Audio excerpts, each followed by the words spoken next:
El pequeño Vladika, de 6 años, observaba con ojos curiosos a su abuela Evdokia Matveevna cuando regresaba del puesto médico.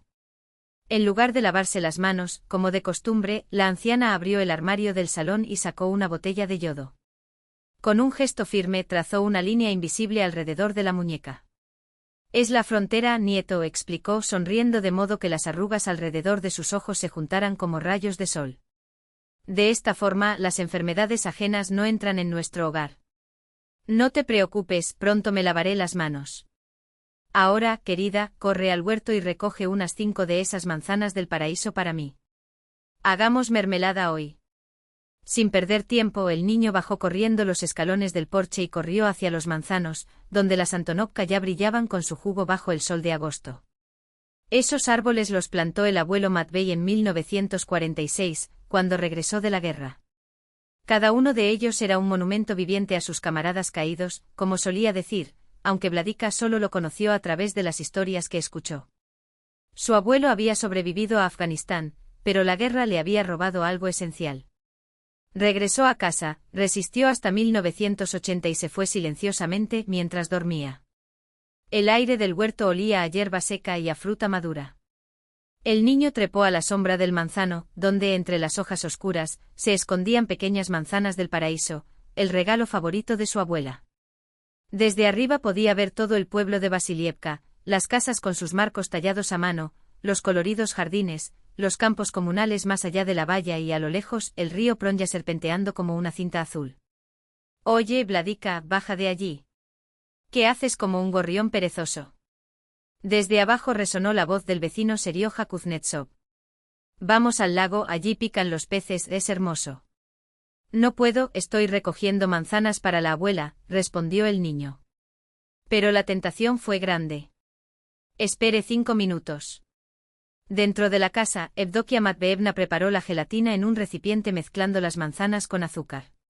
Sus manos arrugadas de venas prominentes removían la mezcla con una cuchara de madera, con movimientos lentos y precisos. «Abuela, ¿puedo ir con Serioja al lago?»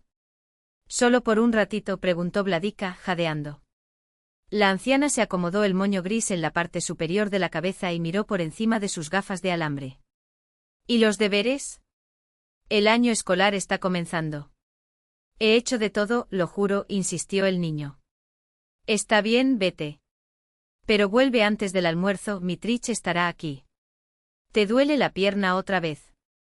La vida en Vasilievka seguía un ritmo tranquilo y predecible.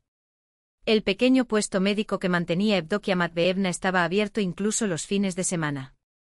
En la pequeña sala de espera siempre había alguien, algunos para tomarles la presión arterial, otros para recibir una inyección, muchos simplemente para desahogarse. En las vitrinas, las medicinas soviéticas compartían espacio con botellas de hierbas cosechadas en los campos vecinos. «Dusia, dame un poco de esa mezcla», pidió el viejo Mitrich, golpeando el suelo con su bastón casero. «¿Por qué ir al hospital de la ciudad? Ahora los autobuses pasan muy poco». «Mitrich, lo que necesitas no es una mezcla, sino cirugía», respondió la enfermera con firmeza, ajustándose las gafas. «Llamaré a la capital de la región y concertaré una cita. Ahí lo resuelven, créanme». La madre de Vladika, Rima Vladimirovna, llegó al pueblo cuando él tenía solo 1 año. Trajo consigo un diploma del Instituto de Cultura e Ideas Innovadoras. Bajo su dirección, el club local floreció, aparecieron un teatro de aficionados, una biblioteca revitalizada y sesiones de cine los viernes. Los mayores hicieron caso omiso, pero los jóvenes se sumaron con entusiasmo. «Vladika, ven aquí y ayúdame a distribuir estos carteles», él llamaba a su madre las noches de presentación. «Hoy mostramos Office Romance». Le encantaban esas noches en el club, el proyector chisporroteante, el olor de las cortinas polvorientas, el crujido de las sillas de madera. Los ojos brillantes de las mujeres del pueblo, que durante 2 horas fueron transportadas a un mundo de calles moscovitas, vestidos elegantes y grandes pasiones. Rima nunca habló de su padre. A cada pregunta la respuesta fue la misma: cuando seas mayor, decidirás por ti mismo si quieres buscarlo. Pero Vladika ni siquiera insistió mucho. Para él, su abuela y su madre eran suficientes, 2 mujeres que eran los pilares de su pequeño universo. Todo cambió en 1992. La granja colectiva de Kirov se derrumbó como un castillo de naipes. El presidente desapareció, dijeron que había huido a Moscú. Los tractores se oxidaban en los patios y los establos estaban vacíos. La fábrica avícola de las afueras cerró, dejando a la mitad del pueblo sin trabajo. ¿Qué haremos ahora, Rima?, preguntaban las mujeres en las reuniones del club.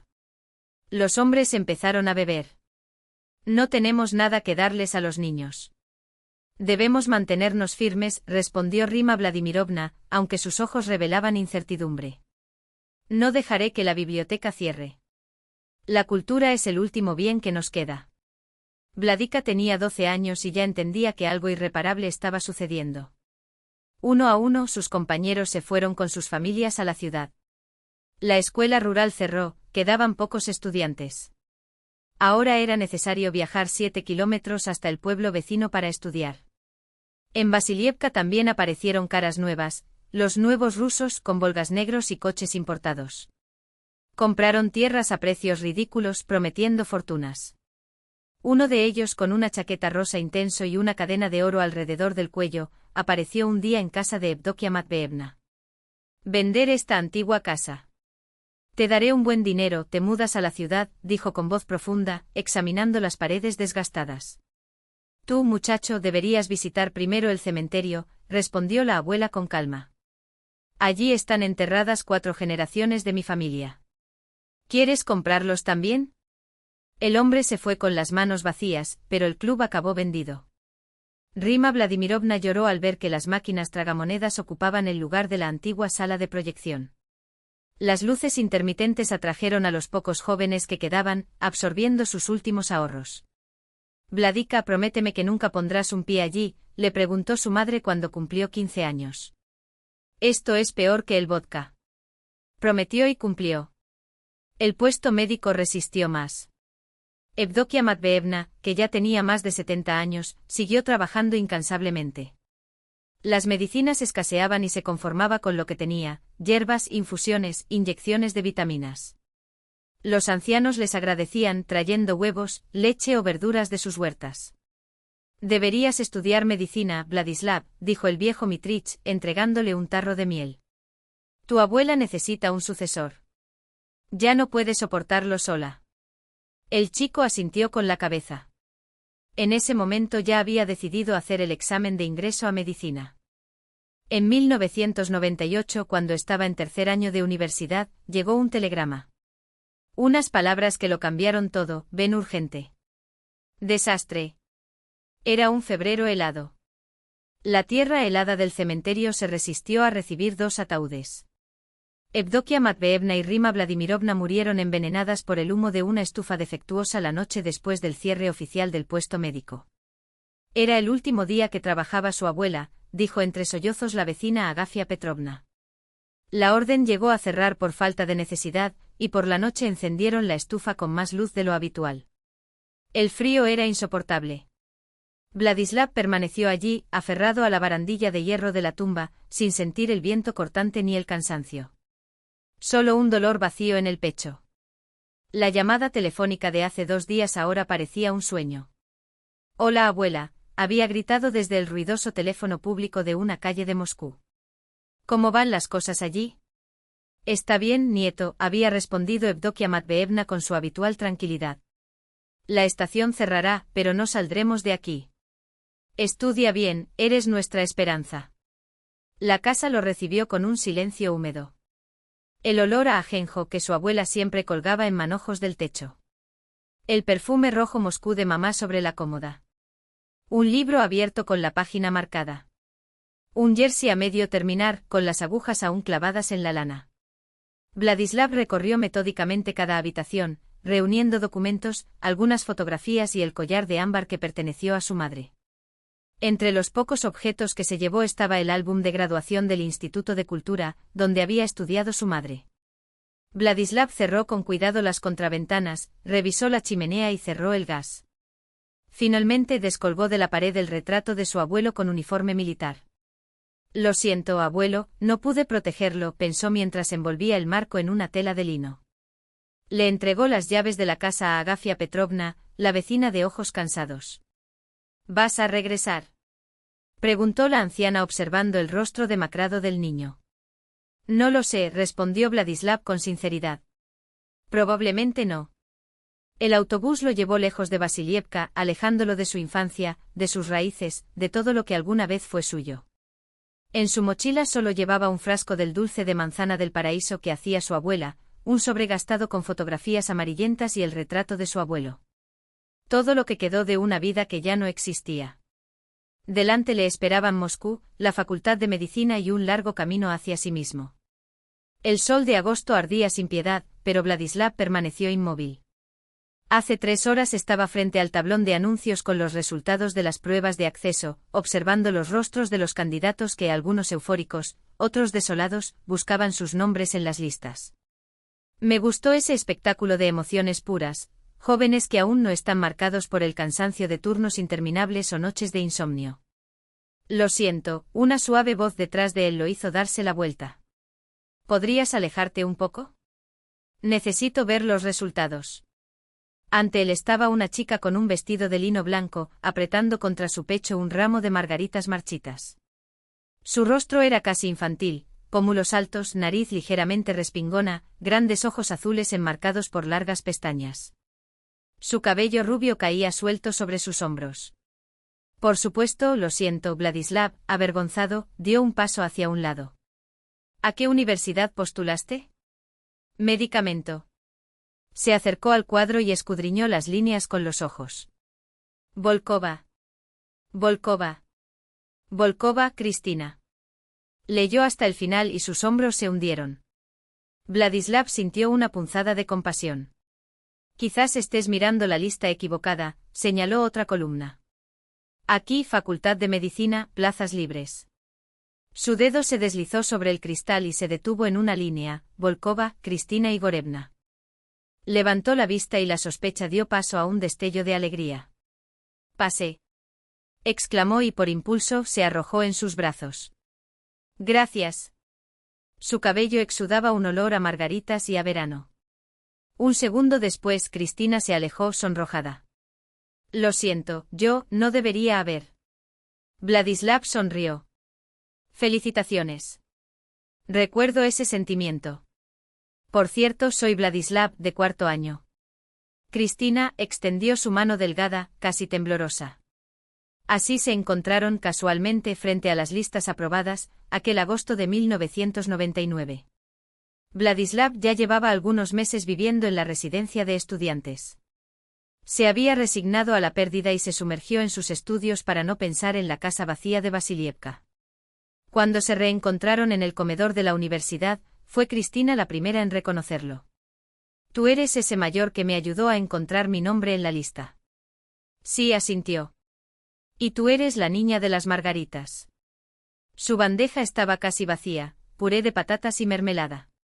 Vladislav miró con comprensión la modesta comida, la bolsa apenas alcanzaba para 2 semanas. Sin pensarlo 2 veces, sacó de su mochila un frasco de vidrio lleno de espesos dulces dorados. ¿Quieres compartir? Es el último frasco de la mermelada de manzana paradisíaca de mi abuela. Hablaron hasta que cerraron la cantina. Cristina habló de Tula, de sus padres de clase trabajadora, de las noches que pasaba estudiando a la luz de una lámpara de noche mientras sus padres dormían. Vladislav habló del pueblo, del centro médico, de la abuela partera, pero guardó silencio sobre la tragedia. No quería arruinar ese primer momento. El otoño de 1999 fue lluvioso. Se reunían a menudo en la biblioteca, donde Vladislav ayudaba al estudiante de 1er año con anatomía y latín. Siempre confundo estas inserciones musculares, Cristina frunció el ceño, mirando el atlas. ¿Cómo puedes memorizar todo esto? Tengo algunos trucos, explicó pacientemente disfrutando de su proximidad. Y puedes llamarme Tai. No soy mucho mayor. En invierno la invitó al cine. Titanic se proyectaba en el cine Rosilla, una de las últimas sesiones antes de que el antiguo edificio cerrara por reformas. Es tan romántico y tan triste, susurró Cristina mientras DiCaprio se congelaba en las aguas heladas. Sus dedos, sin quererlo, apretaron la mano de Vladislav. Después de la sesión, deambularon durante horas por las calles nevadas. Junto al monumento a Pushkin, Cristina resbaló sobre una capa de hielo. Él la abrazó y sus labios se encontraron en un incómodo primer beso, los dientes castañeteaban y las narices se movían a tientas. Se rieron bajo la nieve que caía, mientras el Pushkin de bronce los observaba con una sonrisa comprensiva desde arriba. Su relación evolucionó lentamente. Vladislav valoró cada momento con ella, sin apresurarse. En primavera paseaban por Sokolniki, donde los manzanos en flor le recordaban el huerto de Vasilievka. «Estoy tan feliz contigo», dijo una vez Cristina, mientras estaban sentados en un banco bajo una lluvia de pétalos blancos. «Eres diferente. No fuerces nada, pero comprende». Y Vladislav realmente lo entendió. En la universidad corrían rumores sobre profesores que ofrecían condiciones especiales para que las estudiantes aprobaran los exámenes. Conoció a algunos que aceptaron, pero nunca los juzgó. Todos sobrevivieron lo mejor que pudieron. Solo cuando finalmente le contó a Cristina sobre la tragedia en Vasilievka, ella lloró y lo abrazó con fuerza. «¿Cómo soportaste todo esto?» «Trabajar y estudiar», respondió simplemente. Había que seguir adelante. En 2004 su vínculo se había vuelto tan sólido que decidieron alquilar juntos un pequeño apartamento de una habitación cerca del hospital donde Vladislav estaba haciendo su residencia en dermatología. Cristina estaba en 5º año, a punto de graduarse y de la distribución de plazas. «Casémonos este verano», propuso Vladislav una tarde, mientras tomaban té y bocadillos en la cocina. «Después de tu graduación». Cristina se iluminó y se arrojó a sus brazos. «Sí. Soñé con eso». Hicieron planes, discutieron el futuro. Vladislav pensaba cada vez más en regresar a su tierra natal. Después de la boda podríamos ir a la región de Riazán. Allí necesitan médicos y les proporcionan alojamiento en el lugar. Cristina vaciló. ¿Pero por qué? En Moscú hay más oportunidades, carreras. En Moscú hay miles como yo. Allí seré necesario. Ella frunció el ceño pero no discutió abiertamente. A veces, sin embargo, Vladislav notaba un desapego en sus ojos que atribuía al cansancio del estudio. Cuando Cristina comenzó sus prácticas en el mismo hospital donde él trabajaba, notó algo extraño. Las enfermeras susurraban a sus espaldas. Algunos médicos intercambiaron miradas significativas. ¿Pasa algo malo?, le preguntó una vez a Valentina Petrovna, una enfermera anciana con la que tenía una buena relación. «Está bien, Vladik, está bien», miró hacia otro lado. «Tu novia es una belleza. Es natural que llamen la atención». Aceptó la explicación, aunque la duda ya le carcomía por dentro. En ese momento Cristina llegó tarde de sus turnos, agotada, distante. Respondió a las preguntas con evasivas. «La pasantía es dura, tengo mucho que hacer». Hasta que una tarde Vladislav presenció una extraña escena en la consulta de los médicos. El jefe del departamento de cirugía, Grigori Semenovich, hablaba animadamente con Cristina, tan cerca que el espacio entre ellos parecía insuficiente. Cuando notaron su presencia, los dos se alejaron abruptamente. Y luego Marunov, Grigori Semyonovich. Tosió como si necesitara tiempo para organizar sus palabras. «Estábamos discutiendo casos clínicos complejos con su interno», explicó con un tono que sonaba más a justificación que a información. «Casos complejos, por supuesto». Mayo de 2005 llegó caluroso y sofocante. A Vladislav le quedaban 3 días para presentar su candidatura ante ZAX, el comité de admisión de la residencia. Esa tarde, sin embargo, salió del turno más temprano de lo habitual. Había planeado una sorpresa para Cristina, 2 entradas para el teatro, algo que ella siempre mencionó que quería hacer, pero su ajustado presupuesto nunca se lo permitió. La sala de médicos lo recibió con luces tenues y un murmullo ahogado. Vladislav se quedó paralizado en la puerta y sus ojos se tomaron un momento para captar lo que veía. Cristina estaba sentada en la mesa de exploración, con las piernas alrededor de la cintura de Grigori Semyonovich. Su mano desapareció bajo su bata blanca, mientras sus dedos se enterraban en el cabello gris de su jefe, acercándolo más. El sonido húmedo de un beso roto resonó cuando Vladislav accidentalmente pisó un trozo de papel en el suelo. «Vladik», ella saltó acomodándose la ropa con gestos repentinos. «No es lo que piensas». «¿Y qué debo pensar?». Su voz era extrañamente tranquila, casi monótona, como si las palabras las dijera otra persona. En el interior, sin embargo, algo hervía, ardía como ácido. Escuche, colega, empezó Grigori Semyonovich, pero Vladislav lo interrumpió con un gesto brusco. No soy tu colega. Aún no. Salieron al pasillo. Cristina no parecía avergonzada, sino irritada, como si él hubiera arruinado algo que le debía. ¿Por qué estas escenas? Ella gruñó. Ni siquiera soy tu esposa. ¿Cuánto tiempo lleva pasando esto? ¿Qué diferencia hay? Ella se encogió de hombros desafiante. No entiendes lo difícil que es aprobar algunas materias. Grigori Semyonovich me ayuda con mis exámenes, resuelve preguntas de asignación. ¿Cuántos benefactores como él has tenido? La pregunta salió seca, como un diagnóstico sin apelación. Ella lo miró con una sonrisa amarga. Suficiente para no fallar en ninguna sesión. ¿De verdad pensaste que un provinciano como yo conseguiría el máximo de correas con solo esfuerzo? Pensé que me amabas, murmuró, tan bajo que casi se perdió en el zumbido de las luces fluorescentes. Amor, respondió ella de repente y algo genuino brilló en sus ojos por un instante. Realmente lo creo. Pero no lo entiendes. Tú todavía sueñas con tu pueblo, con la medicina rural, mientras yo quiero una vida normal. Un coche. Un apartamento. La oportunidad de viajar. Y para eso estás dispuesto a acostarte con cualquiera que pueda darte eso. Su mano voló en un rápido arco. La bofetada le quemó la cara, pero Vladislav no se movió. El dolor físico era casi un alivio ante el vacío que se abría en su interior. Adiós, Cristina.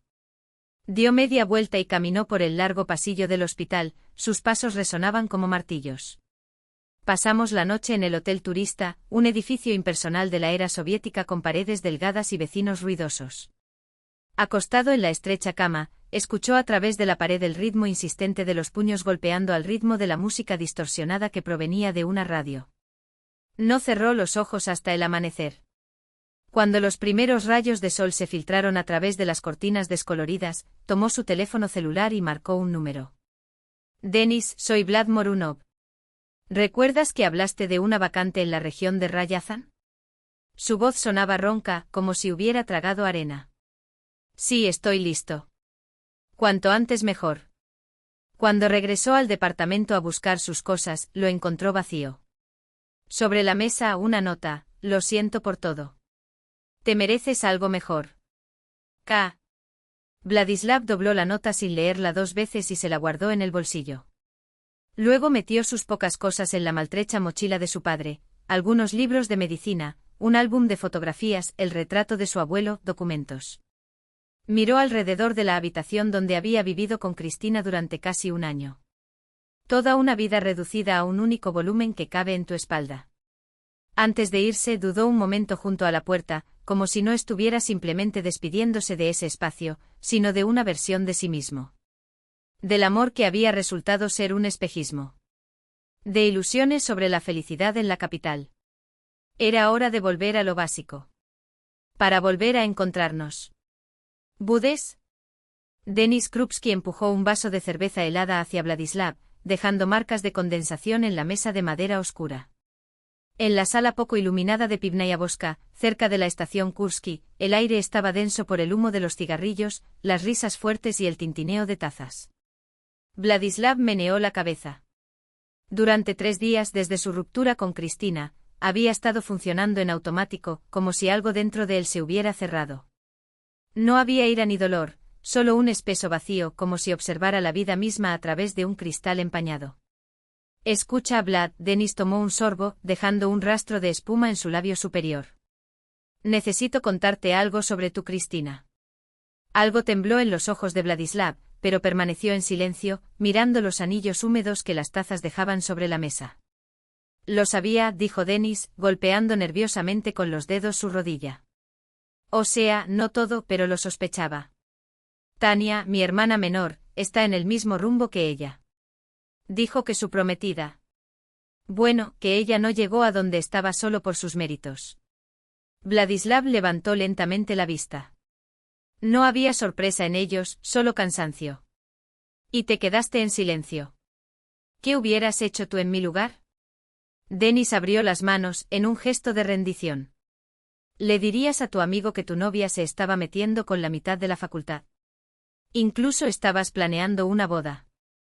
Lo planeamos, repitió Vladislav, y en esa simple palabra contenía toda la amargura de las promesas traicionadas.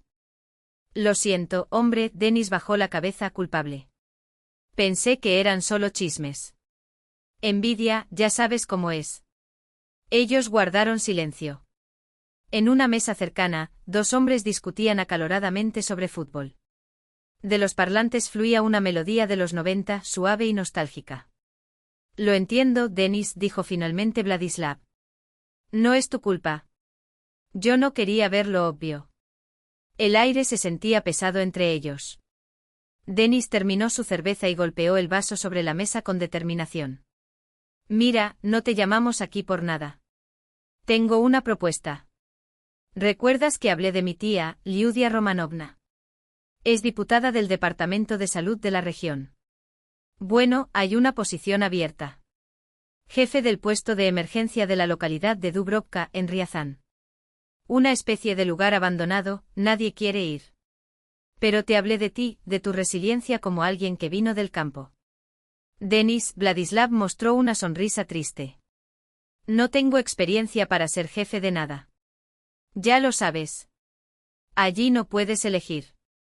La estación está al borde del colapso, la región está muriendo. Con tu diploma y referencias puedes defenderte. Conocerás a Liudia Romanovna. Piénsalo, ¿qué te mantiene en Moscú? Un trabajo que puede hacer en cualquier lugar, un apartamento alquilado lleno de fantasmas. Y Cristina interrumpió su propio pensamiento. Mejor no pensar en ella. Cuando Denis anunció sonriendo, mañana a las 10 de la mañana, departamento en la Plaza Eslava, Vladislav se limitó a asentir. La oficina de Liudia Romanovna Krupskaya parecía un fotograma congelado de una película soviética sobre burócratas, un enorme escritorio de caoba, retratos enmarcados de ministros en las paredes, armarios con carpetas idénticas cubiertas por una fina capa de polvo. La propia Liudia Romanovna, una mujer delgada, vestida con un traje severo y cabello corto, examinó los documentos de Vladislav con atención quirúrgica. Dermatología. Levantó la vista por encima de sus gafas de montura fina. ¿Y cómo piensa gestionar una estación de emergencia con esta especialización? Tengo diploma con honores en Fundamentos de Organización de la Salud de nivel superior. Vladislav se obligó a que su voz sonara firme, aunque por dentro todo se contraía.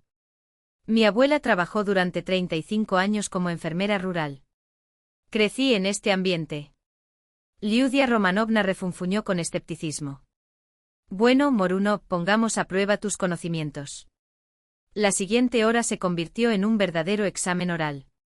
Lanzó preguntas como cuchillos, plazos para que los equipos respondieran, personal en una estación de emergencia, procesos de compra de medicamentos, ordenanzas del Ministerio de Salud sobre primeros auxilios.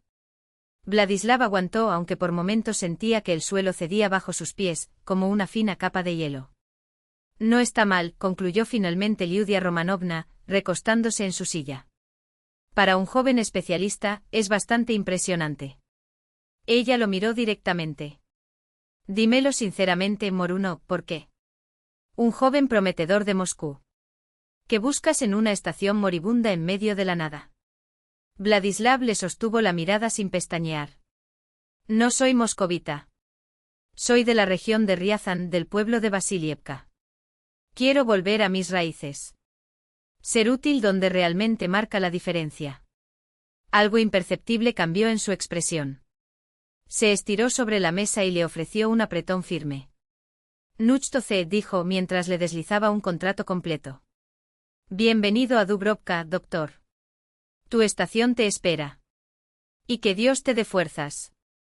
Deslizó una carpeta amarillenta de documentos hacia él. Aquí encontrará todo lo que necesita saber sobre su nuevo trabajo. Lea atentamente. Puedes irte dentro de una semana, el papeleo depende de nosotros. Sus ojos, ahora más atentos, se detuvieron por un momento en Vladislav. Denis me dijo que buscas cambios. Una pausa calculada. Creo que los encontrarás. No, definitivamente has perdido la cabeza. Denis paseaba por la estrecha habitación, mientras Vladislav doblaba con cuidado una camisa raída. Las manos de su amigo temblaron levemente, como si la idea lo pusiera más nervioso de lo que admitía. Entiendo que quieras empezar de nuevo, pero ¿por qué todo este teatro? Pudo haber llegado como se esperaba, documentos en regla, presentación formal. ¿Qué crees que habrías visto? Vladislav guardaba en su mochila un desgastado álbum de fotos, donde las sonrisas forzadas y las poses rígidas parecían más una obligación que un recuerdo. Su voz permaneció tranquila, casi indiferente. Lo que siempre ves, máscaras. Falsas reverencias, performances, el baile hipócrita de quienes quieren complacer al nuevo jefe. Usted mismo ha dicho que la gente de allí es difícil, que el caos dura desde hace años.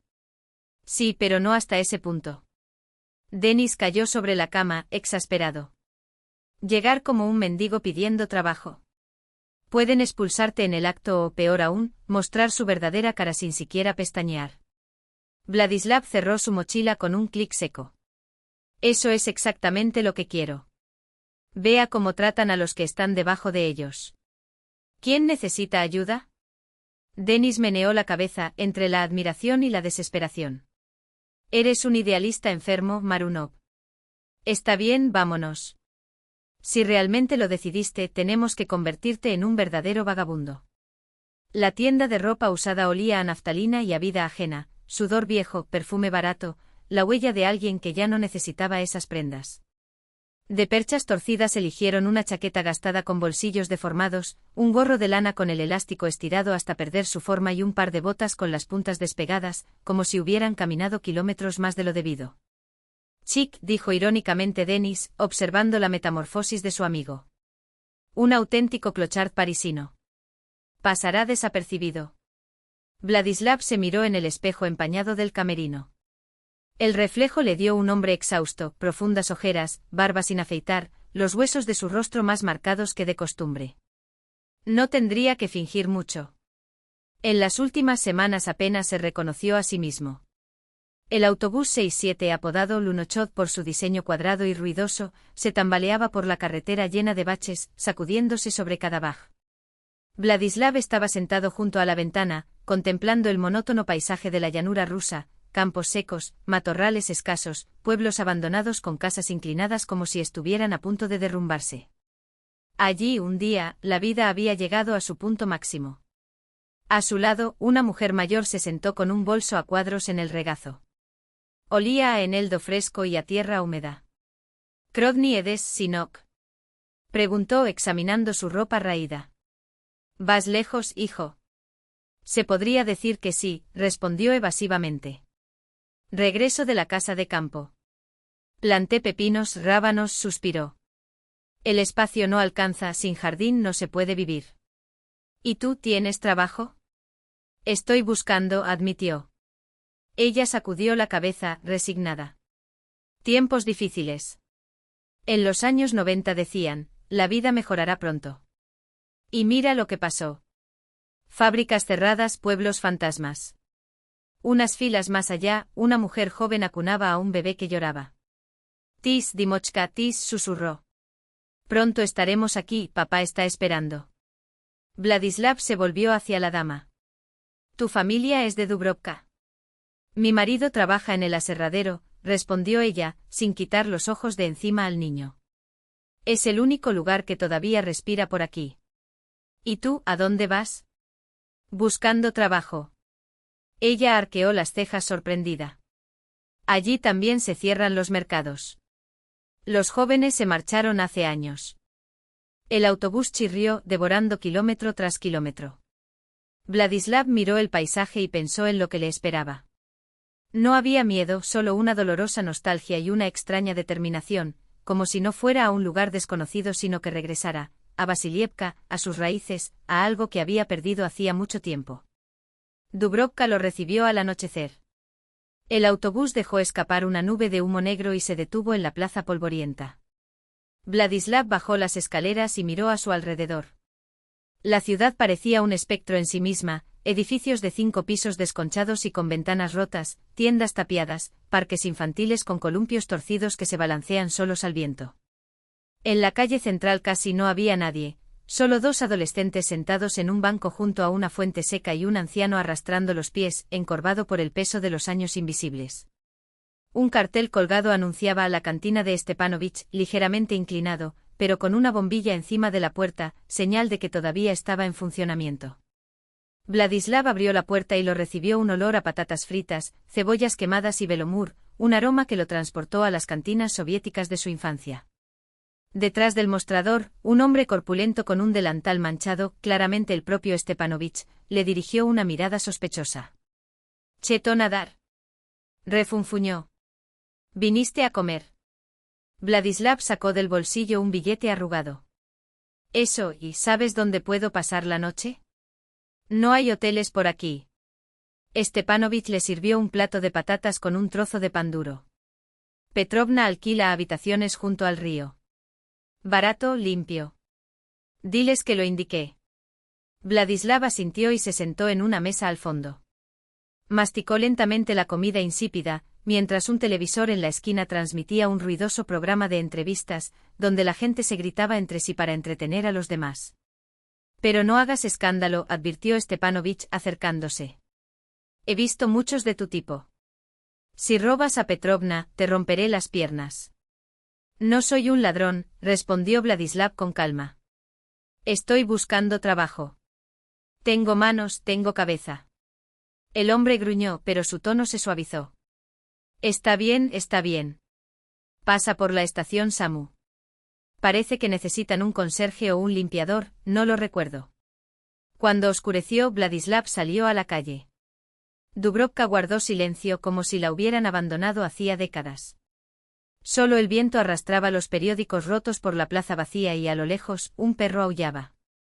Se levantó el cuello de la chaqueta y se dirigió hacia el barrio de Zarechny, en busca de una casa con molduras azules, la marca registrada de Petrovna, según Stepanovich.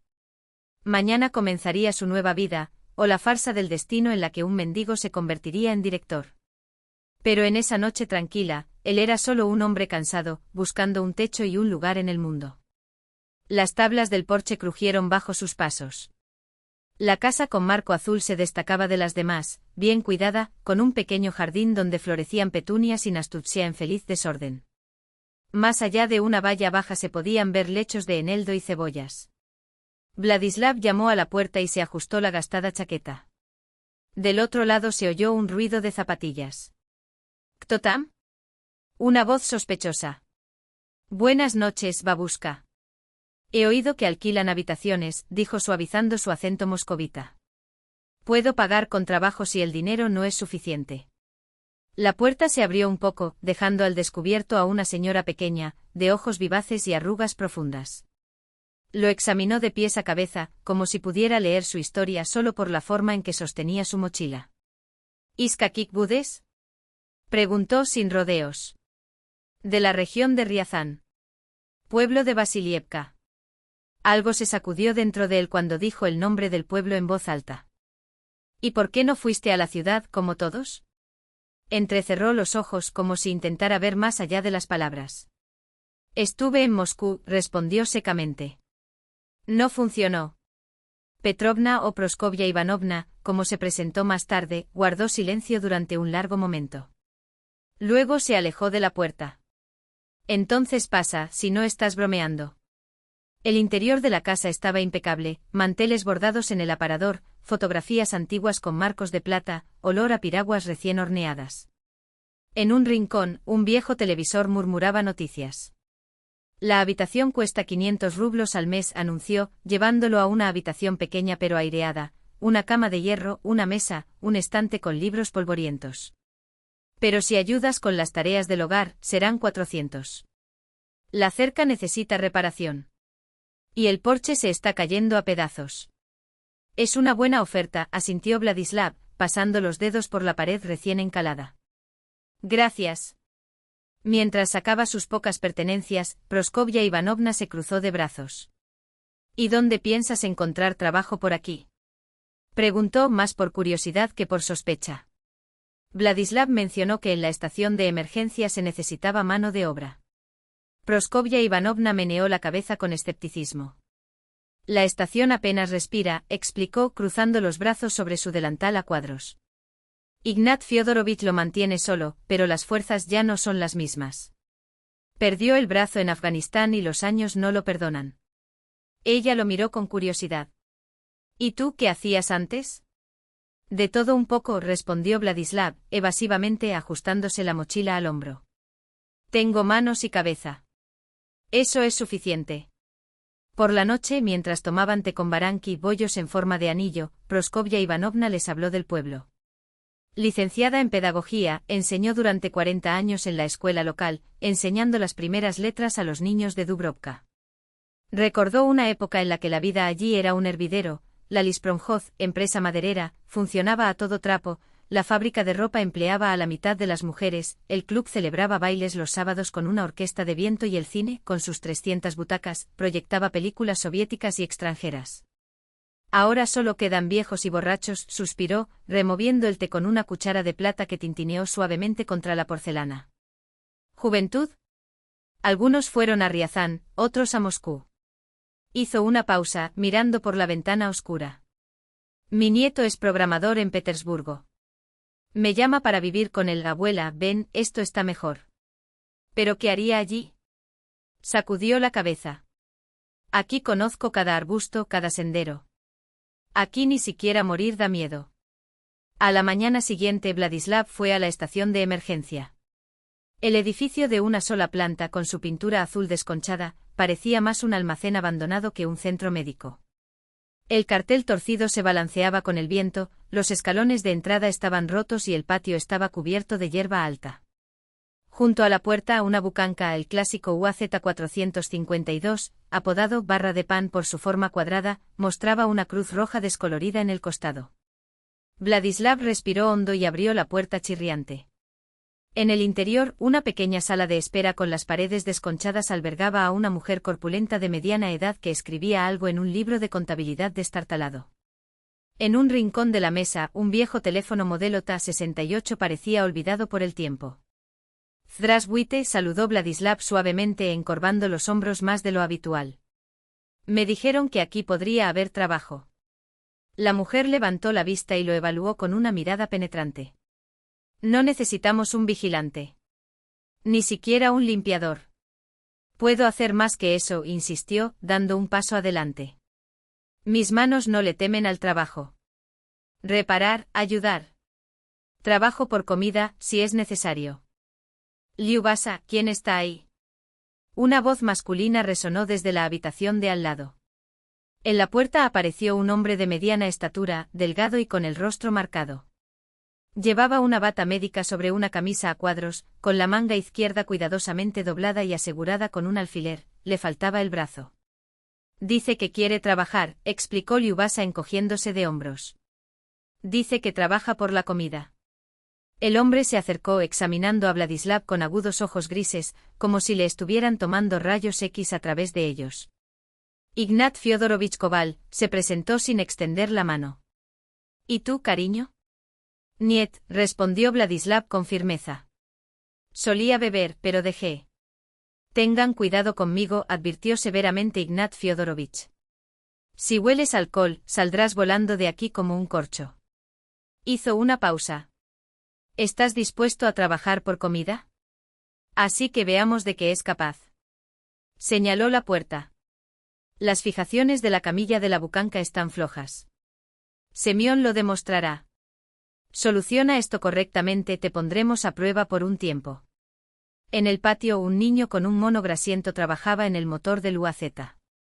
Cuando vio a Vladislav, se secó las manos con un paño. ¿Cómo te llamas?, preguntó. Vladislav.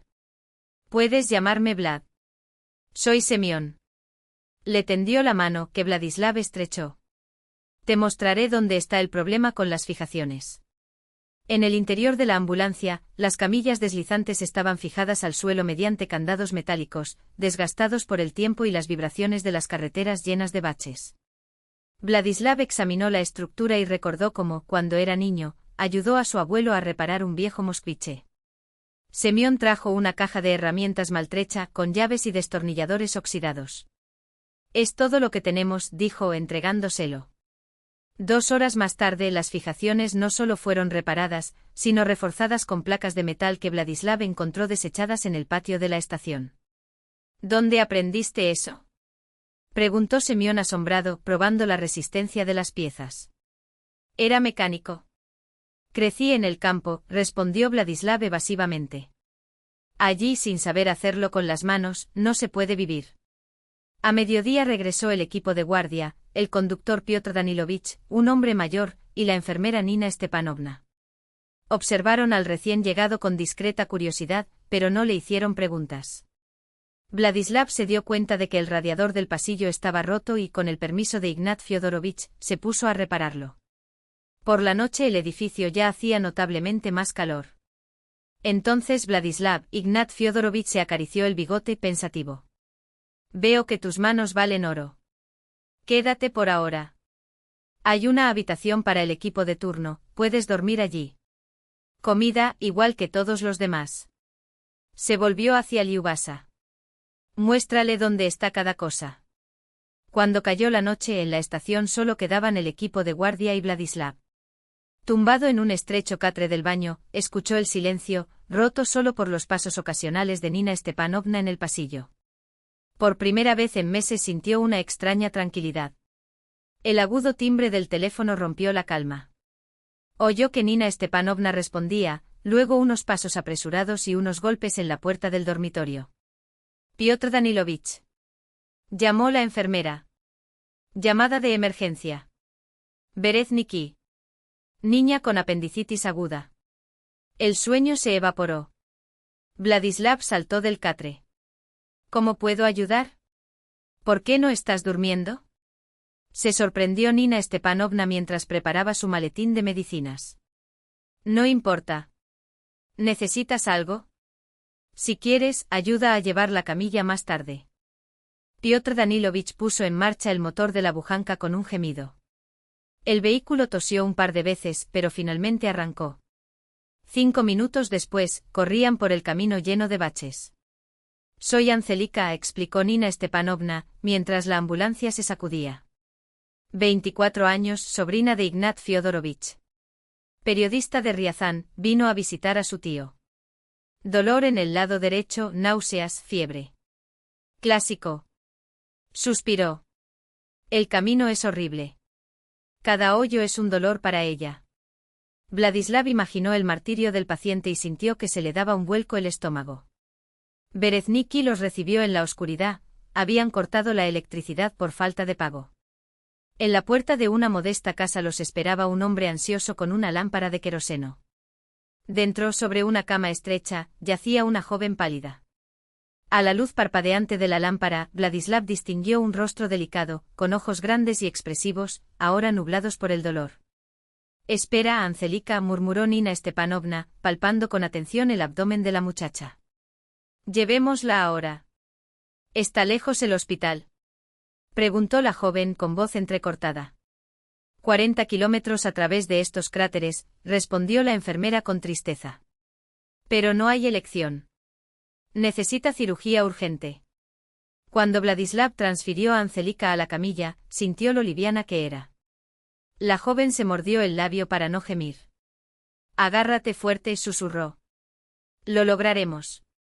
En la ambulancia, Nina Stepanovna se puso una inyección para aliviar el dolor, pero las sacudidas hicieron que cualquier consuelo fuera ilusorio. Con cada agujero, el cuerpo de Angelika se estremecía. Vladislav se sentó a su lado y por impulso comenzó a sostenerle la cabeza durante las sacudidas más violentas. Gracias, murmuró ella, con los ojos entreabiertos mirándolo con gratitud. ¿Eres nuevo aquí? No recuerdo haberlo visto antes. Estoy de paso, respondió Vladislav secamente. Guarda tus fuerzas. No hables. El camino parecía interminable. Piotr Danilovich aceleró todo lo que la pista le permitía, pero cada kilómetro era una batalla. Vladislav contó los minutos mentalmente recordando lo que sabía sobre la apendicitis. Cada segundo de retraso aumentaba el riesgo de peritonitis. Finalmente las luces del hospital regional aparecieron más adelante. Ya los estaban esperando. Nina Stepanovna se lo había advertido por radio. El cirujano de turno, un hombre somnoliento con una bata de laboratorio arrugada, examinó rápidamente al paciente y asintió. Me dirigían al quirófano, de urgencia. El apéndice flemonoso estuvo a punto de romperse. Ayudaron a trasladar a Angelika a la camilla. En la puerta de la habitación, le dedicó a Vladislav una débil sonrisa. Gracias. ¿Cómo te llamas? Vlad, respondió sintiendo una extraña emoción en su pecho. Mejorate pronto. Una hora más tarde el cirujano salió, luciendo cansado pero aliviado. Lo logramos. Otra hora y sería peritonitis. Ahora todo está bien. En el camino de regreso, Vladislav permaneció en silencio, reviviendo mentalmente aquella carrera contra el tiempo. Una extraña sensación lo invadió, algo entre alivio y una energía largamente olvidada. Hiciste algo realmente importante. Por la mañana, antes de empezar su turno, Ignat Fyodorovich lo llamó a su oficina. Vladislav esperaba una conversación sobre el tratamiento de la noche anterior, pero el paramédico tomó otra dirección. Veo que eres un buen hombre, Vladislav. Manos de oro, cabeza que trabaja, sabe tratar con la gente. Pero hay algo extraño, Ignat se rascó la barba gris. Siento que hay educación en ti. Ojos inteligentes. No parece un vagabundo. Vladislav tensó los músculos, pero permaneció en silencio. Nina me contó cómo ayudaste ayer a mi sobrina, prosiguió Ignat. Cómo mantenía la calma en el camino, cómo seguía cada paso correctamente. Ella dijo, tiene manos de cirujano firmes. Precisas. Y nosotros, que llevamos 40 años en la medicina, sabemos reconocerlo. Sacó una fotografía del cajón, 2 jóvenes soldados con uniformes afganos, rifles al hombro, sonriendo a la cámara. ¿Lo reconoces? Preguntó señalando a uno de ellos. Vladislav se quedó mirando y se quedó helado. Era su abuelo Matvei Morgunov, el más joven que jamás lo había visto. ¿De dónde? Comenzó, pero se tragó las palabras. Veo que lo reconociste, asintió Ignat. Tu abuelo Matvei me salvó la vida en Kandahar. Perdí un brazo, me estaba desangrando. Me cargó en su espalda durante 8 kilómetros y luego pisó una mina. Sobrevivió, pero nunca volvió a ser el mismo. Solo habló de su nieto, mi Vladka va a ser médico, un gran médico. Vladislav bajó la cabeza. La farsa había terminado. No sé por qué te escondes, prosiguió Ignat, pero veo que es el mismo Vladka. Su cara es la misma que la de su abuelo, hasta en sus gestos. ¿Y ese ojo clínico? ¿Lo tienes? Ellos guardaron silencio. Después Ignat dijo algo que hizo temblar algo en el interior de Vladislav. Su abuelo Matvei dijo, lo más importante en nuestro trabajo es no causar daño y no abandonar a los necesitados. He seguido esta regla toda mi vida. Cerró los ojos por un momento. Ahora dime por qué estás aquí. Vladislav levantó la vista. Mentir ya no tenía sentido. Vine a encargarme de esta estación. Liudia Romanovna del Departamento de Salud me nombró directora médica. Pero antes de presentarme oficialmente quería conocer al equipo desde dentro. No vean lo que les muestran a los patrones, sino la realidad. Ignat sonrió bajo su bigote. Inteligente Morgunov. Todos como su abuelo. Señaló hacia el pasillo, donde se escuchaban las voces de los paramédicos que llegaban a su turno. Esta gente, dijo bajando el tono. No necesitan un jefe. Necesitan un compañero. Alguien que, como tú, esté dispuesto a luchar junto a ellos. Por primera vez en mucho tiempo, Vladislav sintió que estaba donde se suponía que debía estar. En el fondo lo entendió, había pasado la prueba de autenticidad. Ahora comenzaba lo más difícil, hacerse digno de esos hombres, de esas mujeres, y de la memoria de su abuelo. La mañana era clara y fresca. Vladislav se ajustaba la corbata frente al espejo de la habitación de Praskovia Ivanovna. El traje azul oscuro, la impecable camisa blanca, los zapatos lustrados, todo parecía extraño después de días de llevar una chaqueta gastada y unos vaqueros desgastados. Se pasó la mano por el rostro recién afeitado y en el reflejo vio a un extraño, un hombre sereno, de mirada determinada. ¿Entonces listo para tu nueva vida? Preguntó Praskovia Ivanovna, asomándose por la puerta. Le había confesado todo la noche anterior. La anciana no se sorprendió. Supe desde el principio que no eras un vagabundo. Manos cuidadas, habla culta. Y la educación no se esconde. Ahora ella lo miró con un orgullo casi maternal. Vete, hijo mío.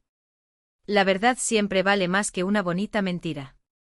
Cuando Vladislav cruzó la puerta de la estación, un repentino silencio se apoderó del lugar. Lyubasa, la enfermera de turno, se quedó helada con la taza en la mano. Semyon, que estaba trabajando en el motor de una de las ambulancias, abrió mucho los ojos. Solo Ignat Fyodorovich, sentado en la mesa de grabación, asintió con una sonrisa comprensiva.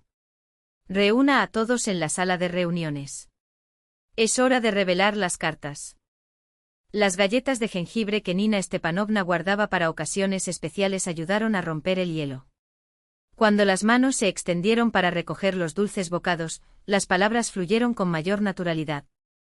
Vladislav escuchó por primera vez sin filtros los desafíos de la estación, los equipos que se estropeaban con una frecuencia exasperante, la falta crónica de medicamentos, las noches de invierno en las que el equipo pasaba horas paleando nieve de la carretera para llegar a un pueblo lejano.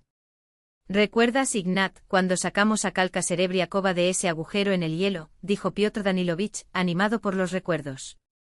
El Bucanka, el jeep ambulancia, se quedó atascado en el hielo y tuvimos que encadenar las ruedas durante media hora solo para salir del lugar. Ignat Fyodorovich se rió y meneó la cabeza, ¿cómo no recordarlo? Después, Kolka nos regaló un cuarto de samogon brandy casero. Pero no pudimos beberlo porque estamos de servicio, no está permitido. Incluso se ofendió, pensó que estábamos siendo despectivos. La risa llenó la habitación. Los chistes, las historias compartidas, la complicidad que nació de años de trabajo codo a codo, sin que nadie se diera cuenta, el muro de desconfianza entre Vladislav y el equipo se disolvió como azúcar en agua caliente.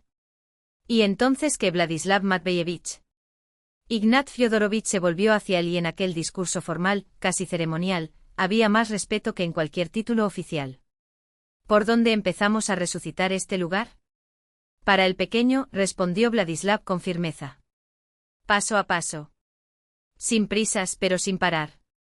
El mes de agosto ardía bajo un sol implacable, pero para Vladislav esos días pasaron volando como un solo suspiro. Entre viajes interminables, reuniones y cartas escritas a mano, la estación requería cambios radicales, y él solo podía contar consigo mismo. Su primer paso fue llamar a la puerta de Lidia Romanovna, empleada del Departamento de Salud del distrito. Morgunov, ya te lo advertí, meneó la cabeza, cruzando los brazos sobre la mesa. El distrito está subvencionado. No hay financiación. Como máximo puedo liberar 15.000 rublos para medicamentos, y aún así será un anticipo para el próximo trimestre. Pero Vladislav no era de los que se echan atrás. Si el dinero no venía de arriba, lo encontraría siempre que fuera posible. En la ciudad descubrió dos empresas todavía en funcionamiento, el aserradero de Vasily Korneev, un hombre de manos callosas y cara azotada por el viento, y la pequeña fábrica de mantequilla de Anatoly Rybakov, un hombre de negocios de buen ojo y rápido cálculo. Al principio ambos lo recibieron con escepticismo. Mire, Vladislav Matveyevich, dijo Korneev, rascándose la barba. No tengo dinero. Apenas puedo llegar a fin de mes. Pero la madera y la mano de obra, puedo hacerlo. Una semana para que mis hijos arreglen el techo y cambien los pisos. Rybakov, por su parte, fue más generoso, reservaré 50.000 rublos. Pero con una condición, arreglar bien esa ambulancia. No es ninguna broma recorrer 40 kilómetros hasta el centro del distrito con un motor que parece que se va a estropear en cualquier momento. Mi madre vive allí y su presión arterial sube como un cohete. Vladislav estrechó la mano del hombre sin dudarlo. En octubre tendréis una ambulancia como nueva. Y cumplió su palabra. Cuando el Bucanka reapareció en la estación con el motor renovado, la carrocería repintada y los asientos restaurados, Semyon no pudo ocultar su emoción. Vladislav Matveyevich está como nuevo. Puede alcanzar los 60 kilómetros por hora, imagínate. En noviembre, después de persistentes cartas enviadas a la administración regional y visitas personales a oficinas polvorientas, logró desbloquear un presupuesto de 150.000 rublos para equipos médicos. Para una clínica grande, no es mucho. Para nosotros es una fortuna, anunció en la reunión, enumerando las novedades: nuevas camillas, un desfibrilador, un monitor cardíaco, y sobre todo, un dispositivo de ventilación mecánica portátil. Ahora una de nuestras ambulancias será una mini UCI sobre ruedas. Ignat Fyodorovich, tú mismo dijiste que el año pasado perdimos a 2 pacientes con infartos en el camino. Bueno, ahora salvémoslos. El edificio de la estación también empezó a transformarse. Se reparó el techo, se alisaron las paredes y se pintaron de un azul claro que parecía traer más luz a los pasillos oscuros. El equipo dispuso juntos un pequeño jardín delante. Claudia Petrovna trajo plantones de rosas de su propio jardín, Nina Stepanovna plantó tulipanes. Si las carreteras fueran buenas, suspira Piotr Danilovich, mientras observa los baches que hacen temblar la ambulancia como una hoja al viento. Con esta sacudida, el paciente llega muerto antes de llegar al hospital. Vladislav anotó una batalla más en su lista. Escribió al departamento de carreteras local, programó reuniones con burócratas serios, llamó a todas las puertas, hasta que, cuando se le acabaron las opciones, recurrió a Dubrovsky Vestnik, el periódico local. El redactor jefe, un hombre con la voz ronca debido a décadas de fumar, escuchó su petición y meneó la cabeza. ¿Quién va a publicar algo así? Criticar al gobierno es buscarse problemas. Pero no critico al gobierno, respondió Vladislav. Estoy hablando de personas. Del felcher y asistente médico que, con 30 años de servicio, camina por las noches en el barro hasta las rodillas para tratar a un enfermo porque la ambulancia se atascó. Del niño con neumonía que fue llevado en su regazo durante 3 kilómetros hasta el asfalto durante la última temporada de lluvias. No es de eso de lo que deberían hablar los periódicos. El artículo salió a la luz y causó revuelo. Llegó un segundo y luego un tercero. La gente empezó a firmar peticiones, exigiendo respuestas. Y como por milagro, en la primavera siguiente finalmente aparecieron máquinas para reparar la carretera principal que conecta Dubrovka con el centro del distrito. Ahora, mientras miraba por la ventana de su funcional apartamento las calles del pueblo cubiertas de suave nieve, Vladislav apenas podía creer que solo habían pasado 6 meses desde su llegada. 6 meses de luchas, de esperanzas frustradas, de pequeñas victorias que sumadas parecían un milagro. El apartamento de 2 habitaciones adjunto a la estación estaba amueblado de forma sencilla, pero con un toque de calidez, fotos familiares en las paredes, el retrato del abuelo en la mesa, una Niva de 1998 comprada de segunda mano, pero imprescindible para esas carreteras, estacionada afuera. Y hace un mes había ganado un nuevo residente, Jack, un callejero de pelaje desgreñado y ojos cautelosos, rescatado durante una llamada de emergencia. Flaco, empapado, con una pata rota, tan abandonado como se había sentido Vladislav meses antes. Ya gordo y curado, el perro ronroneaba junto al radiador, agitando las patas de vez en cuando mientras soñaba. Los paseos nocturnos con Jack se convirtieron en un ritual.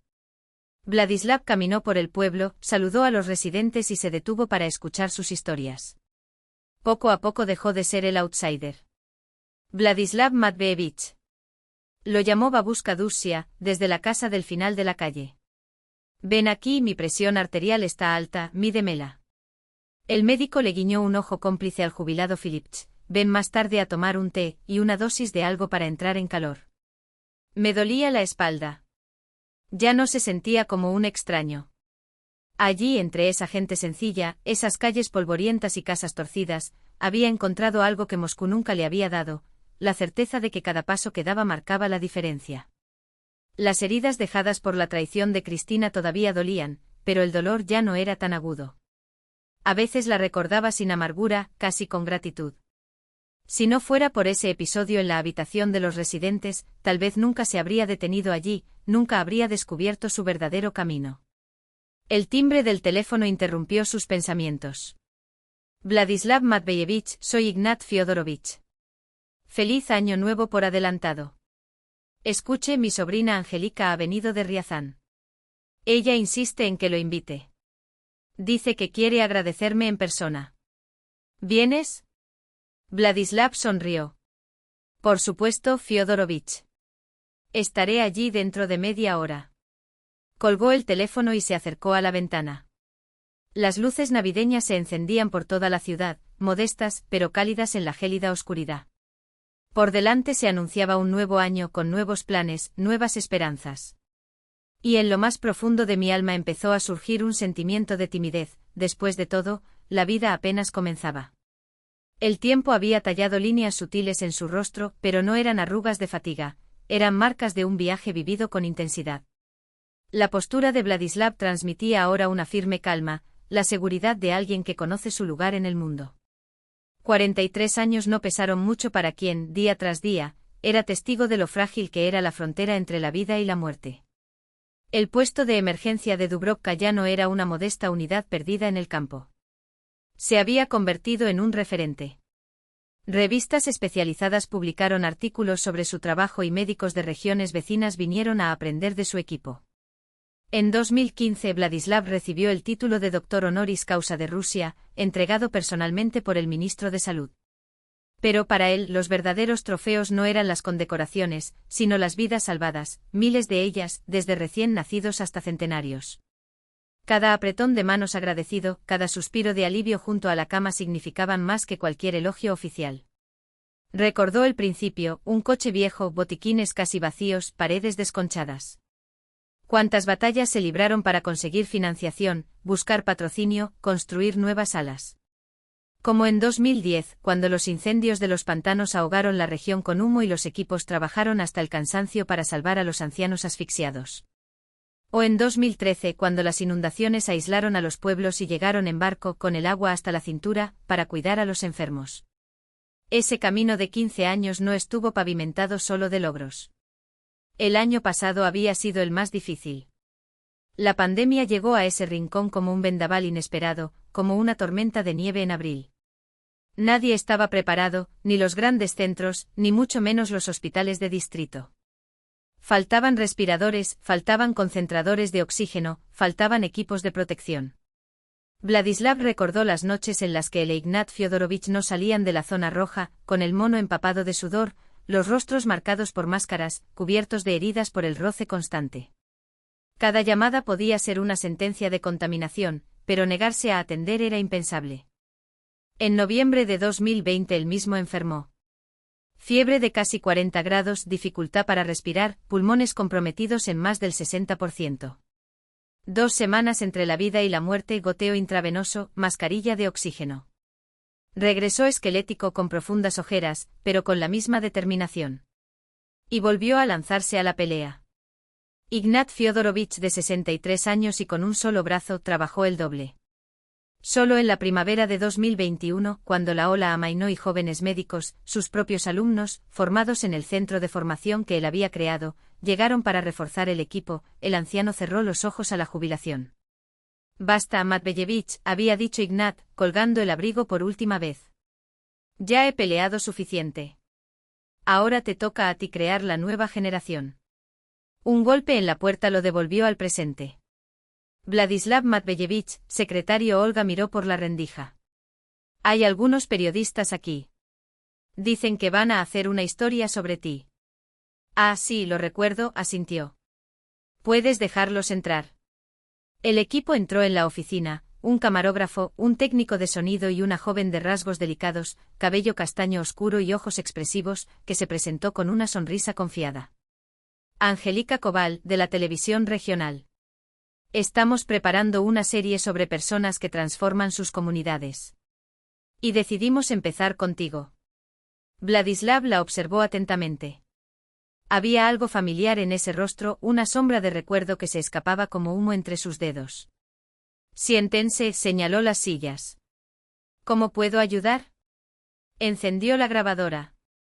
Hace 16 años usted llegó aquí siendo un joven médico procedente de Moscú. ¿Qué te hizo dejar la capital por un lugar tan remoto? Dudó. ¿Podrías contarle a este extraño sobre la traición de Cristina?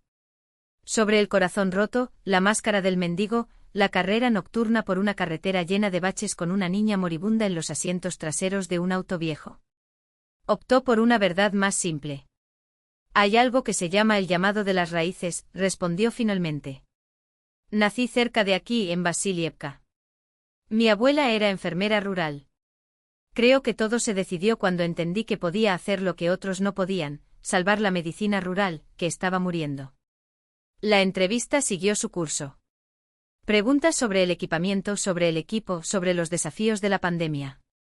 Vladislav respondió con precisión, pero una inquietud difusa lo acompañaba, como si intentara retener los fragmentos de un sueño al despertar. Posteriormente el equipo fue a ver la estación. Los nuevos vehículos de reanimación en el garaje, el moderno equipamiento en las salas de servicio, el centro de despacho informatizado. Mientras el camarógrafo grababa todo, Angélica tomaba notas y Vladislav la seguía, puntuando tranquilamente los detalles. Este es nuestro centro de formación. Abrió la puerta de un gran espacio con maniquíes para simulación de primeros auxilios. Formamos paramédicos para toda la región. En las aldeas la falta de profesionales es crítica. Encomiable, aprobó Angélica antes de hacer una pregunta inesperada. ¿Sabe por qué elegí precisamente esta emisora para el reportaje? Me imagino que será por nuestras tarifas, se encogió de hombros. Tenemos la mejor tasa de supervivencia de la región. No solo por eso, sonrió. Hace 16 años, su equipo salvó a una joven con apendicitis aguda. Esa joven era yo. Vladislav se quedó helado. Ahora reconoció aquellos ojos, los mismos que, ennublados por el dolor, lo habían mirado desde las camillas de la vieja ambulancia que traqueteaba por el camino lleno de baches. Angélica murmuró. La sobrina de Ignat Fyodorovich confirmó. Pero en ese momento no sabía que la persona que me sostuvo la cabeza durante todo el camino no era una enfermera, sino el futuro director de esta estación. Sintió algo cálido extenderse por su pecho. 16 años. Una eternidad y sin embargo, esa primera llamada parecía ayer. Ven, invitó con una sonrisa. Tengo algo que mostrarte. En la sala de médicos les esperaba una sorpresa. En la mesa tomando té estaba Ignat Fyodorovich todavía erguido, aunque ya completamente gris, con profundos surcos en el rostro. Tío. Exclamó Angélica. ¿Qué estás haciendo aquí? ¿Dónde más debería estar? Respondió el anciano con una risa ronca. Cuando me enteré de que vendrías a escribir una historia sobre Matveevich, no podía dejar pasar la oportunidad. Al fin y al cabo, hay detalles que no conviene olvidar. ¿Qué detalles? Ella frunció el ceño, desconfiada. Ignat entrecerró los ojos con malicia. Ahora, sobrina mía, ¿no reconociste en él a aquel vagabundo que te sujetaba la cabeza en la ambulancia, con chaqueta raída y barba de 3 días? Angélica se volvió hacia Vladislav, asombrada. ¿Esa enfermera, eras tú? No era enfermero, no, corrigió Ignat, sacudiendo la cabeza. Era el nuevo director, disfrazado de mendigo para poner a prueba al equipo. Llegó aquí diciendo, cambio comida por trabajo. Mis manos son de oro, no se pueden perder. Y el viejo paramédico contó toda la historia, el médico de Moscú que quería empezar de cero, el disfraz, la reconstrucción de la estación paso a paso. No lo sabía, susurró Angélica con los ojos húmedos. Todos estos años pensé que había sido salvado por un extraño al azar. Ese desconocido, concluyó Vladislav en voz baja, era yo. Pero en ese momento yo era un hombre diferente. Perdido. Roto. Fue tu caso, Angélica, el que me convenció de que este era mi lugar.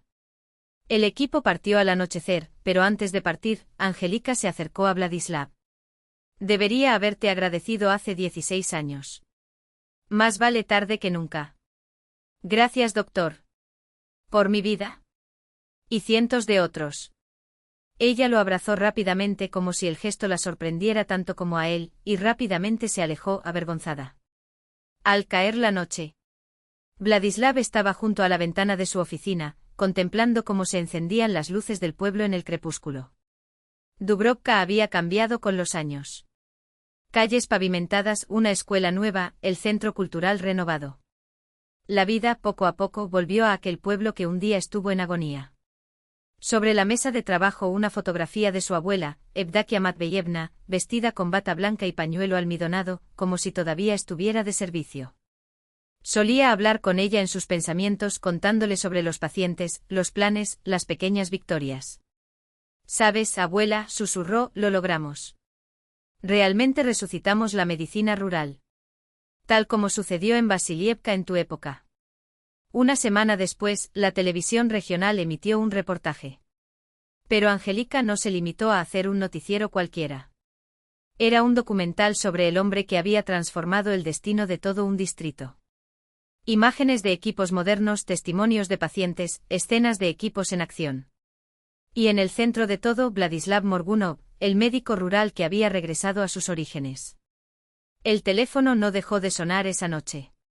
Colegas conocidos, viejos pacientes llamados para recordar momentos, una señora de un pueblo lejano contó cómo había asistido a su parto durante una tormenta de nieve, cuando las carreteras estaban cortadas. Un hombre de mediana edad recordó un caso ocurrido hace 5 años, cuando Vladislav lo salvó de un ataque cardíaco masivo. Fragmentos de 16 años de camino, resonando en cada voz. Al día siguiente llegó una carta. Un sencillo sobre blanco con la dirección del remitente, Vasilievka, calle Central, 7, dentro, una página de cuaderno cuidadosamente doblada. Estimado Vladislav Matveyevich. Le escribe Alexei Kuznetsov, hijo de Sergei Kuznetsov, su vecino de Vasilievka. Tengo 17 años. Este año terminé la escuela y tengo la intención de ir a la escuela de medicina. Ayer vi el reportaje sobre usted en la televisión regional y no pude evitar escribir. Mi familia regresó a Vasilievka hace 5 años. Mi padre decidió reconstruir la casa de mi abuelo. Escucho muchas historias de él sobre ti, cómo pescaban juntos en el lago, cómo trepaban a los manzanos. Cuando vi el informe entendí que quiero seguir sus pasos.